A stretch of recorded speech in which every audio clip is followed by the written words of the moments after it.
মৰমৰ ছাত্ৰ ছাত্ৰীসকল তোমালোকৰ প্ৰিয় চেনেল ইংলিছ লাৰ্নিং আসামলৈ মই তোমালোকক স্বাগতম জনাইছো। আজি মই তোমালোকৰ আগত লজিক এণ্ড ফিলছফিৰ এটি বিষয়বস্তু লৈ উপস্থিত হৈছো। আজি মই তোমালোকৰ আগত লজিক আৰু ফিলছফিৰ চেপ্টাৰ 8 ধৰ্ম, ইয়াৰ অৰ্থ আৰু প্ৰকৃতি, ধৰ্ম আৰু নৈতিকতা অধ্যায়টিৰ পৰা অতি চমু প্ৰশ্নৰ উত্তৰসমূহ আলোচনা কৰোঁ। আৰু এই অতি চমু প্ৰশ্নসমূহত অহা পৰীক্ষাসমূহত 1 মাৰ্ক হৈ থাকিব। গতিকে মৰমৰ ছাত্ৰ ছাত্ৰীসকল, মই আশা কৰিম আৰু চিয়ৰ দি ক'ব পাৰিম, তোমালোকে যদি এই ভিডিঅ'টো চোৱা, এই চেপ্টাৰৰ পৰা তোমালোকে এটা বা দুটা যি কেইটাই অতি চমু প্ৰশ্ন আহক এই ভিডিঅ'ৰ পৰাই কমন কৰিব। ওকে, বলাচোন আজি অতি দৰকাৰী ভিডিঅ'টো চাবলৈ আগবাঢ়ো। কোশ্চিন নম্বৰ 1, লেটিন ভাষাৰ ৰেলিজেয়াৰ শব্দটোৰ অৰ্থ কি? 2013, 2015 আৰু 2020 চনত প্ৰশ্নটি আহিছিল। কি প্ৰশ্নটো আছিল কি? লেটিন ভাষাৰ ৰেলিজেয়াৰ শব্দটোৰ অৰ্থ হল বন্ধন, ইংৰাজীত বন্ড, অৰ্থাৎ যিয়ে দৃঢ়ভাৱে বান্ধি ৰাখে, তাক কি বুলি কোৱা হয়? বন্ধন বা ৰেলিজেয়াৰ। এতিয়া প্ৰশ্ন 2 লৈ আহা। ধৰ্ম আৰু নৈতিকতাৰ মাজত থকা যিকোনো এটা সাদৃশ্য উল্লেখ কৰা। 2015 চনত আহিছিল। আনসাৰ: ধৰ্মই আত্মাৰ অমৰত্ব বিশ্বাস কৰে, আনহাতে নৈতিকতা বা নীতি বিজ্ঞানেও আত্মাৰ অমৰত্ব বিশ্বাস কৰে। 3, ধৰ্ম শব্দটো কি সংস্কৃত ধাতুৰ পৰা উদ্ভৱ হৈছে? 2017, 2019। আনসাৰ: ধৰ্ম শব্দটো ধৃ ধাতুৰ পৰা উদ্ধৃত হৈছে বা উদ্ভৱ হৈছে। প্ৰশ্ন 4, ইংৰাজী ৰিলিজন শব্দটো কি লেটিন শব্দৰ পৰা উদ্ভৱ হৈছে? 2018 চনত প্ৰশ্নটো আহিছিল। এইটোৰ উত্তৰ হ'ব ৰেলিজায়াৰ বা ৰেলিজাৰ। 5 নম্বৰ, ধৰ্ম হল আবেগ স্পৰ্শিত নৈতিকতা। 2020 চনত আহিছিল। কথাষাৰ কোনে কৈছিল? উত্তৰ: ধৰ্ম হল আবেগ স্পৰ্শিত নৈতিকতা। কথাষাৰ মেথিউ আৰ্নল্ডে কৈছিল। 6, ধৃ শব্দটিৰ অৰ্থ কি? আনসাৰ: ধৃ ধাতুৰ লগত মন প্ৰত্যয় যোগ কৰিলে কি হব? সংস্কৃতিত ধৰ্ম শব্দটো উৎপত্তি হব যিয়ে ধাৰণ কৰে বা সেই ধৰ্ম। তাৰমানে ধৃ শব্দটোৰ অৰ্থ হল ধাৰণ কৰে।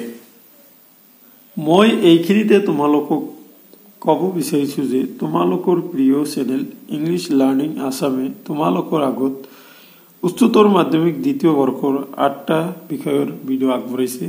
ইতিমধ্যে প্ৰথম বৰ্ষৰো তোমালোকে নিশ্চয় বেছিভাগেই পাইছিলা। তো সেই 8টা বিষয়ৰ ভিডিঅ'ত পোৱাত যদি কাৰোবাৰ কিবা অসুবিধা হৈছে বা বুজি পোৱাত কিবা অসুবিধা হৈছে, তোমালোকে মোক কমেন্ট কৰি জনাব পাৰা। কোশ্চিন নম্বৰ 7, কাৰ মতে ধৰ্ম হল এনে এক মানসিক প্ৰৱণতা যাৰ দ্বাৰা মানুহে অসীমত উপলব্ধি কৰিব পাৰে? আনসাৰ হ'ব মেক্স মুলাৰৰ মতে ধৰ্ম হল এনে এক মানসিক প্ৰৱণতা যাৰ দ্বাৰা মানুহে অসীমত উপলব্ধি কৰিব পাৰে।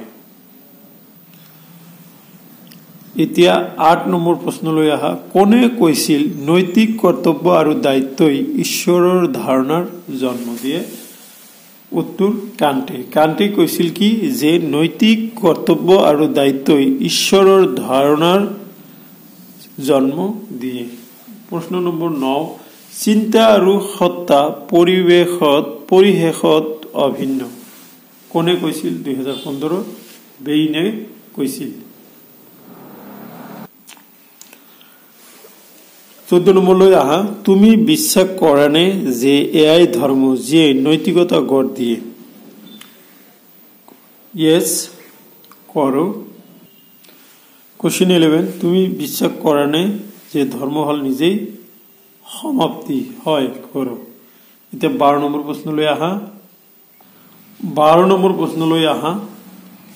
ধৰ্ম হ'ল এনে এক মানসিক প্ৰৱণতা যাৰ দ্বাৰা মানুহে অসমত উপলব্ধি কৰিব পাৰে।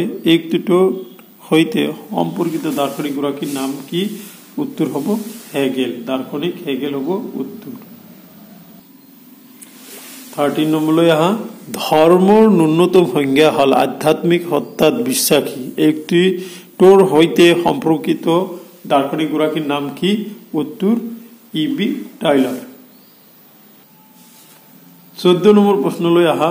ধৰ্ম হ'ল এক উচ্চতৰ শক্তি বা শৃংখলা যিয়ে মানৱ জীৱনৰ গতিপথ পৰিচালিত কৰে আৰু যিবিলাকৰ প্ৰসন্ন কৰিব লাগে। এই উক্তিটোৰ সৈতে জড়িত দাৰ্শনিকগৰাকীৰ নাম লিখা।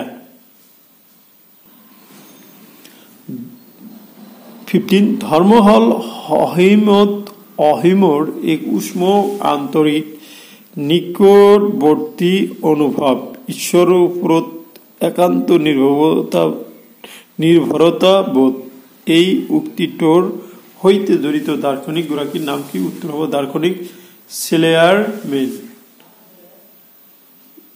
দাৰ্শনিক চেলেয়াৰমেকাৰ।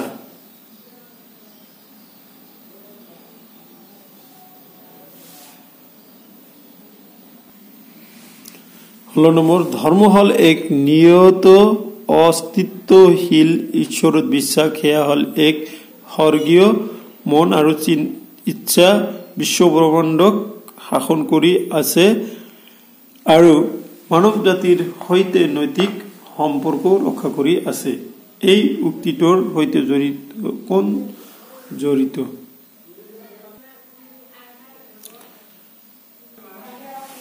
এতিয়া 17 নম্বৰলৈ আহা। ধৰ্ম হ'ল মূল্যৰ অবিনাশিতাত বিশ্বাস। এই উক্তিটোৰ সৈতে জড়িত দাৰ্শনিকগৰাকীৰ নাম কি? উত্তৰ দাৰ্শনিক হেৰল্ড হাফডিন। 18 নীতি অবিহনে ধৰ্ম সম্ভৱ নে? উত্তৰ সম্ভৱ নহয়।